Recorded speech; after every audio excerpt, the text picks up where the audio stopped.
Merci et bienvenue pour ce workshop sur le sujet « Mon entreprise est-elle protégée contre les attaques ciblées ?» Et pour en parler, on a le retour client de Robert Euseb. Robert, vous êtes DSI de Ingerop. Et côté EZ, on a Nicolas Chaubard, directeur service client de EZ. Bienvenue Nicolas. Bonjour à tous. Et Benjamin Malizia, responsable avant-vente chez EZ. Bonjour. Bienvenue. Robert Euseb, Ingerop en quelques mots, très rapidement. Ingerop en quelques mots. Ingerop est une société spécialisée dans l'ingénierie de la construction. Ce sont globalement 2000 ingénieurs en France, mais aussi en Europe, en Allemagne, en Angleterre, en Espagne, en Afrique et en Amérique latine, qui travaillent aux études amont, dimensionnement, études d'impact environnemental, énergie, transformation environnementale. Combien de collaborateurs ? 2000. 2000. Dans quel contexte vous avez contacté EZ ? En fait, EZ est notre partenaire, on va dire, antiviral depuis maintenant plus de 10 ans. Ce que l'on peut dire, c'est que notre relation a connu un phénomène d'accélération il y a 2-3 ans, lorsque nous avons pris conscience que ce composant de notre cyberdéfense était essentiel par rapport à un type d'attaque, donc les attaques virales, les malwares, qui peuvent de manière très soudaine et très brutale bloquer complètement une entreprise. Donc les cybermenaces sont diverses et nombreuses.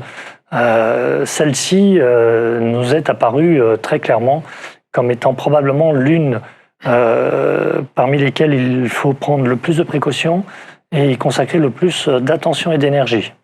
Et pourquoi EZ sur l'ensemble de ces démarches ?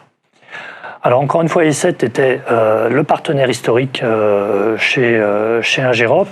Et lorsque l'on a soumis les nouveaux challenges à EZ, ils ont tout de suite répondu présent. Et nous avons pu nouer une relation de partenariat et de proximité qui nous a été très utile pour nous monter en maturité et être accompagnés sur les nouvelles méthodes de cyberdéfense par rapport au malware, avec donc l'appui technologique et méthodologique d'EZ. Et il s'est trouvé que nous avons aussi considéré que l'outil sur le plan technique était tout à fait adapté. Quels sont pour vous les 3 critères à retenir quand vous choisissez un éditeur de sécurité ? Alors, les critères, ils sont nombreux. Je pense que s'il fallait en dégager quelques-uns, il y aurait clairement la robustesse technologique, la pérennité, la confiance, la capacité à nouer une relation de proximité et dans la durée. Et puis, par les temps qui courent, je pense que le fait d'avoir un partenaire européen est aussi un élément qu'il faut considérer. On va en parler de la localisation du partenaire. Nicolas, comment la démarche prend son cours quand Robert fait appel à vous ? Quel est le fil conducteur, on va dire, de l'histoire ? De façon assez simple. Donc, comme vous l'avez dit, Robert, donc nous sommes partenaires d'Ingerop depuis maintenant une dizaine d'années, mais nous avions une certaine, on va dire, distance qui a été comblée depuis maintenant 2-3 ans, date à laquelle on a commencé à échanger de façon avec plus de proximité en tout cas, et date à laquelle en fait Ingerop, on peut le dire, nous a challengé donc sur la partie sécu, puisque nous avions un endpoint anti-malware traditionnel qui était en place, et donc la recherche d'Ingerop était vraiment sur la capacité de Z à avoir un accompagnement sur des produits complémentaires sur la partie détection des menaces. Donc ça s'est fait au travers de réunions qu'on a pu avoir avec les équipes d'Ingerop et les nôtres pour définir quelles étaient les attentes, quels étaient les besoins. Et donc aussi avoir un discours rassurant sur le fait que les solutions déjà en place permettent de répondre aux menaces, et c'est un point sur lequel, c'est un point qui est important pour nous, et donc ce sera je pense le seul slide de la soirée, le fait que nos endpoints aujourd'hui sont des endpoints que l'on qualifie de next generation, puisqu'ils incluent en fait différentes briques de sécurité. Et Robert, donc vous avez mentionné le fait qu'on était sur un antivirus, et au final, on parle aujourd'hui même d'antivirus, mais d'anti-malware, puisque des briques endpoint standard, le socle de notre sécu, intègre de la détection comportementale, intègre sa propre IA et intègre, en tout cas c'est le but, c'est ce que l'on voit avec ce slide, différentes couches de techno, le but étant de détecter tout simplement différents types de menaces, différents types de comportements. Et in fine, la philosophie, c'est que si une techno devait être faillible, une autre prendrait le relais pour faire la détection. Donc on est parti de ce socle, et à cela, donc, on a ajouté donc, deux pistes d'échange. La première qui est du Sandboxing Cloud, et la deuxième de l'EDR.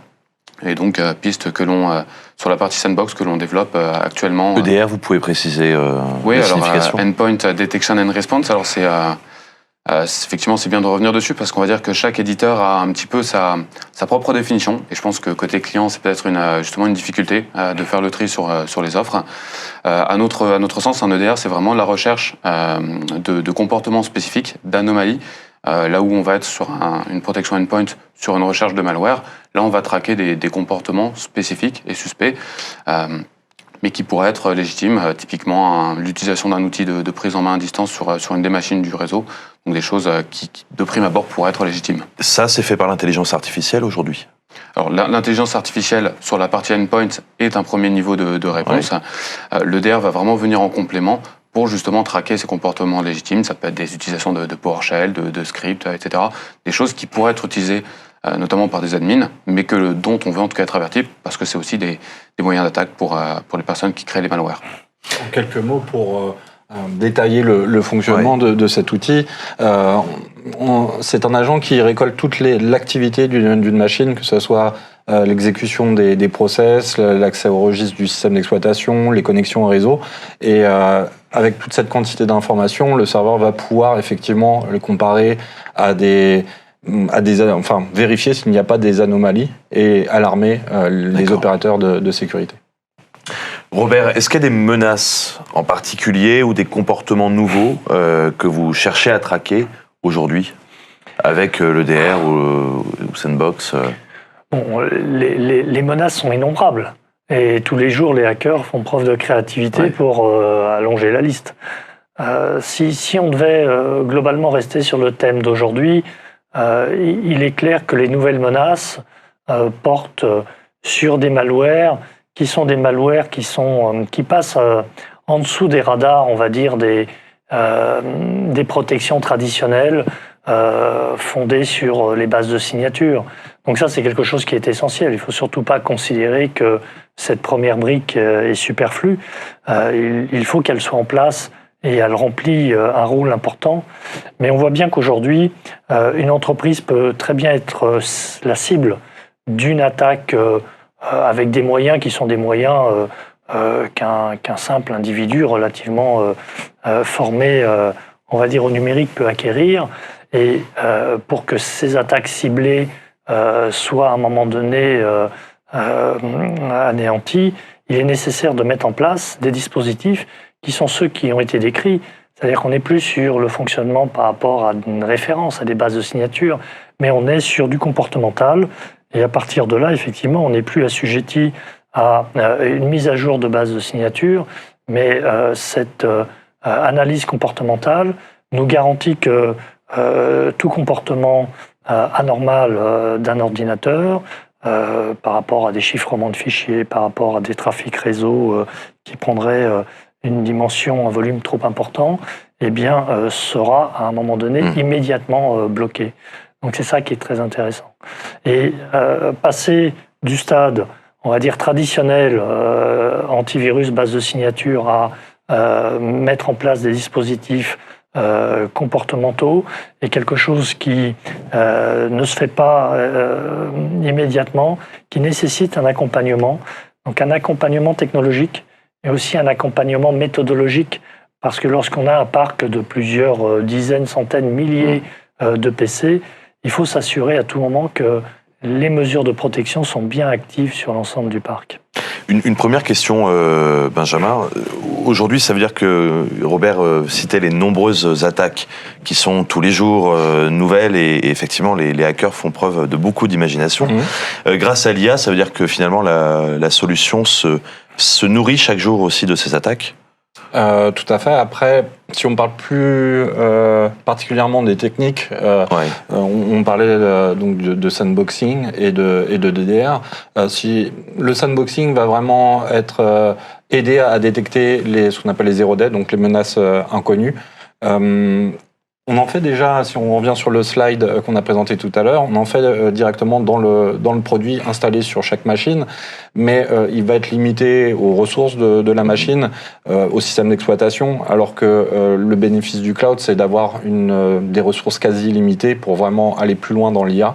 Et effectivement, ce sandboxing permet de bloquer tout fichier suspect, d'analyser dans le cloud avec une durée d'environ 5 minutes, et de pouvoir vérifier si effectivement le sandboxing, je rappelle, c'est émuler la menace dans un environnement comme si c'était son propre PC, et de vérifier que c'est effectivement qu'on n'est pas face à une menace. Donc le sandboxing, c'est typiquement pour le zero day et plus particulièrement les ransomware. On en entend parler chaque jour. Je crois qu'au mois de septembre, ça a doublé par rapport au mois d'août.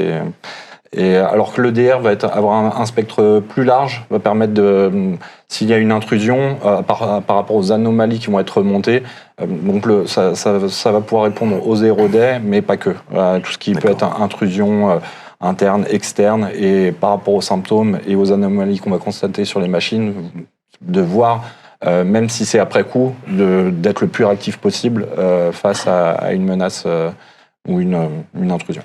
Et quelles sont les actions de remédiation possibles avec l'EDR ? On va pouvoir bloquer les fichiers, donc les process, et mettre en quarantaine le fichier qui a généré cette menace. On va pouvoir aussi isoler la machine du réseau pour éviter que ça se répande sur un grand nombre de postes. Nicolas, Sandbox Cloud, ça veut dire cloud. Qui dit cloud dit serveur. Où sont situés les serveurs de EZ ? Alors les serveurs d'EZ restent dans l'Europe, puisque donc EZ est une société slovaque. Donc on reste dans l'Union européenne, et donc notre société est historiquement à Bratislava, donc on reste dans l'UE avec le même respect des règles sur la partie données et donc RGPD, en sachant qu'après il y a aussi un contrôle sur ce qui est bien sûr envoyé, sur ce que l'on envoie. On choisit quel type de fichiers sont sélectionnés. Et surtout, les premiers fichiers qu'on va chercher à contrer avec du Sandbox Cloud, ça va être plutôt des scripts, des exés, des DLL, et la partie vraiment fichier doc qui va davantage contenir les informations confidentielles. C'est une partie sur laquelle on peut vraiment contrôler de les envoyer ou non, mais ça va pas être les premiers fichiers qu'on va soumettre au Sandboxing Cloud. Robert, pour vous, c'est important la nationalité de l'éditeur de sécurité, et même au-delà de la sécurité, d'ailleurs, tout simplement la nationalité de l'éditeur. Bon, la nationalité, j'irai pas jusque-là. Ce qui est important, c'est à un moment donné, effectivement, que nous ayons un partenaire qui obéisse aux mêmes règles, et peut-être on pourrait dire aussi aux mêmes valeurs, et qu'à un moment donné, les roadmaps stratégiques soient des roadmaps qui inspirent confiance et qui ne nous exposent pas à un moment donné à des risques qui proviendraient de mouvements géostratégiques qui nous échapperaient complètement. Donc en termes de cybersécurité, on voit bien que travailler avec un partenaire européen par les temps qui courent est un élément qui compte. C'est 10 minutes d'interview. Sur la deuxième partie, on va plutôt se tourner vers l'intégration, le déploiement. Et puis on retournera à la fin, il nous restera un petit peu de temps pour échanger avec les DSI qui sont présents. On parle, EZ apparaît finalement comme une solution, comme une aubaine, comme beaucoup de solutions de cybersécurité. Mais en face, quelle est l'intégration d'une sandbox, d'un EDR ? Comment ça se déroule et comment ça se passe ? Alors ça va vraiment en fait dépendre de... Et surtout pour les utilisateurs. Oui, bien sûr. Alors sur la partie implémentation, ça va dépendre de ce dont on parle. La partie endpoint se met en place relativement facilement. Aujourd'hui, il y a des outils qui permettent de faire cela, soit nos propres outils, soit des outils autres de télédistribution qui peuvent déjà être en place. Après, sur les deux autres outils que l'on a mentionnés, au final, la Sandbox Cloud est une option, donc on parle vraiment d'une activation d'une option, donc c'est de l'ordre de la demi-heure pour le mettre en place. Là où l'EDR, et donc ça rejoint un peu la question de Monsieur Lavoué, l'EDR demande par exemple plus de temps, parce qu'on est sur l'implémentation d'un produit, on est sur un paramétrage spécifique, donc pour même si il était difficile effectivement de donner des ordres d'idées sur un temps nécessaire, on est en tout cas sur l'implémentation de l'ordre de jours, on parle de plusieurs jours minimum, et un temps continu derrière pour le suivi de ce produit. Benjamin, sur la partie plus technique. Ce que je peux ajouter peut-être sur le côté sandbox, c'est qu'effectivement, si on parle aussi de comportement, enfin de comment vont ressentir les utilisateurs, notre sandboxing a la possibilité d'être paramétré en mode proactif, à savoir que dès que notre endpoint va avoir encore une suspicion, des restes de suspicion sur un fichier exécuté, on va pouvoir bloquer l'exécution de ce fichier, qu'il soit téléchargé depuis un navigateur, que ça soit une pièce jointe à un email, que ça soit un fichier sur clé USB ou extrait d'une archive, on va dire les différents vecteurs d'apparition d'une menace.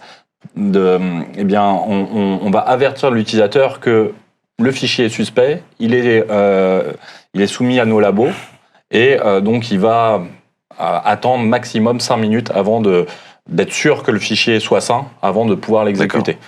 Pour l'EDR, ça sera complètement transparent, dans le sens où, en tout cas nativement, on ne remonte que des alarmes et c'est les opérateurs de sécurité qui vont décider les actions de rémédiation à entreprendre. Si on a mis des actions automatisées, bien dans ce cas-là, l'utilisateur peut effectivement avoir un blocage de l'exécution d'un fichier, mais c'est en suivant les règles évidemment de l'entreprise. Alors la plupart des DSI qui nous écoutent et quand on vous fait appel, a priori on a déjà une solution de cybersécurité, en tout cas je leur souhaite. Donc ça veut dire faire une migration. Oui. Comment se passe la migration pour aller chez EZ ? Alors elle est assez simple, en tout cas elle est facilitée par quelques outils de notre console, notamment la possibilité de créer des groupes de machines selon des critères, ce qu'on appelle des groupes dynamiques. On va pouvoir par exemple créer des critères liés au nom d'une application. On peut, par exemple, créer toutes les machines qui auraient la présence d'un concurrent, Symantec, par exemple, les mettre dans un groupe et automatiser une tâche dès que la machine fait partie de ce groupe, donc par exemple la désinstallation. On peut ensuite créer un autre groupe dynamique qui va détecter qu'il n'y a aucun antivirus pour installer EZ. Donc ça reste transparent pour l'utilisateur. Tout à fait, et du coup, tout se passe de manière automatique.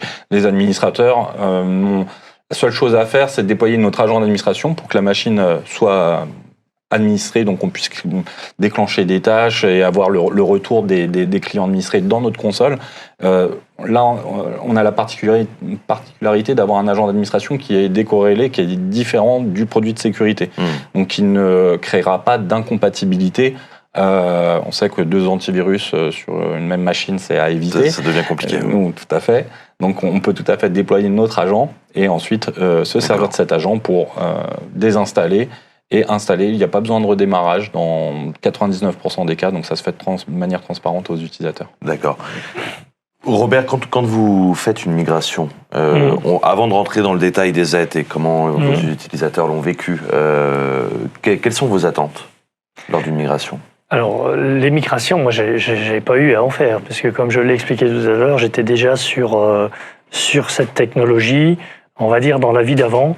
Et lorsqu'effectivement les menaces 0D sont apparues, c'est là que je suis allé vers E7 pour leur demander clairement et leur soumettre le challenge de franchir cette étape par rapport aux protections traditionnelles.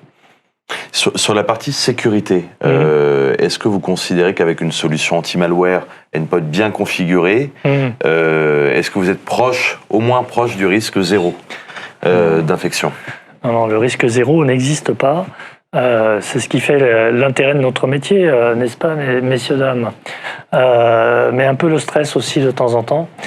Et non, le risque zéro n'existe pas. Alors, bon, il y a la robustesse du produit, mais il y a aussi le comportement de notre système et de nos hommes. Et c'est là que je disais tout à l'heure que, globalement, dans le temps de mise en œuvre de la protection, eh bien, il y a le temps d'appropriation de l'outil. Ça, c'est quelque chose qu'il faut considérer. Et le partenaire joue un rôle important. Et puis après, il y a le temps d'adaptation de l'outil à son environnement. Et ça, c'est quelque chose qui prend aussi beaucoup de temps, où on est dans de l'amélioration continue. Parce qu'on a tous des systèmes et des organisations qui sont beaucoup plus complexes qu'on ne l'imagine au départ. Et lorsque l'on met en place ce type de solution, eh bien, on voit émerger des situations qu'on n'imaginait pas. On se dit, mais qu'est-ce qu'il a fait, cet utilisateur? Ce PC, il sort d'où? Et pourquoi est-ce qu'il se comporte de cette façon-là? Donc ça, c'est la vie de tous les jours. Et il ne faut pas sous-estimer le temps à consacrer à cette tâche-là. Mais ce n'est pas du temps de perdu, parce qu'à un moment donné, c'est un investissement qui permet de mieux se connaître et de mieux connaître son système et son organisation. Et ça, c'est quelque chose qui est particulièrement précieux. J'ai le souvenir d'un consultant en cybersécurité qui disait que le seul avantage du défenseur, c'est que la bataille, elle se joue sur son terrain. Donc, plus il connaît son terrain, et plus il est en mesure de répondre rapidement et avec efficacité. Nicolas, quelles sont, on va dire, les questions qui vous sont posées le plus souvent par vos clients ou ceux qui souhaitent passer chez vous avec votre solution? Alors c'est très large. Il peut y avoir effectivement un petit peu de tous les types de sujets, de la partie licensing tarifaire jusqu'au technique. Après, je dirais que ça dépendra surtout de la taille du client, de sa volumétrie de machines à gérer, de son niveau aussi, de son appétence à appréhender la partie sécurité. Il y a de tout. Il y a des questions sur la partie technologique qui reviennent souvent. Des questions, par exemple, il y a l'intelligence artificielle. Est-ce qu'on en fait? Comment est-ce qu'on le fait? Il y a aussi beaucoup de questions qui vont tourner autour de l'implémentation dans le SI existant et de comment est-ce que cela va se mettre en place par rapport aux outils déjà existants. Donc ça va être l'intégration avec un CIEM, ce type de questions qui va être de plus en plus posée, en tout cas de façon de plus en plus récurrente, si le client a une certaine maturité, une gestion de son SI. Donc il y a un petit peu de tout. Fort heureusement, aujourd'hui, nos outils permettent de répondre à ces problématiques.